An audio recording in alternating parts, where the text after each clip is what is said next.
আর মাত্র কয়েক ঘন্টা বাকি কোপা আমেরিকার ফাইনালে মাঠে নামছে ব্রাজিল ও আর্জেন্টিনা। দীর্ঘ 14 বছর পর লাতিন ফুটবলের শ্রেষ্ঠত্বের প্রতিযোগিতা কোপা আমেরিকায় মুখোমুখি হচ্ছে দুই চির প্রতিদ্বন্দ্বী।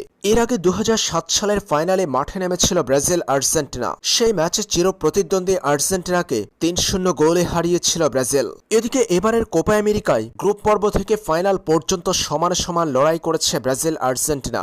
দুই দলের পথ চলায় সমান কৃতিত্ব অর্জন করেছে তারা। কোপা আমেরিকার ফাইনাল ম্যাচের আগে তাই কারো পাল্লা ভারী করে রাখা যাচ্ছে না। ফাইনাল ম্যাচের লড়াই হবে সমানে সমান। ব্রাজিলের রিও দি জেনেরোর ঐতিহাসিক মারাকানা স্টেডিয়ামে আগামীকাল বাংলাদেশ সময় ভোর 6টায় কোপা আমেরিকার ফাইনালে মাঠে নামবে ব্রাজিল ও আর্জেন্টিনা। শিরোপা ধরে রাখার লড়াইয়ে মাঠে নামবে সেলেসাওরা।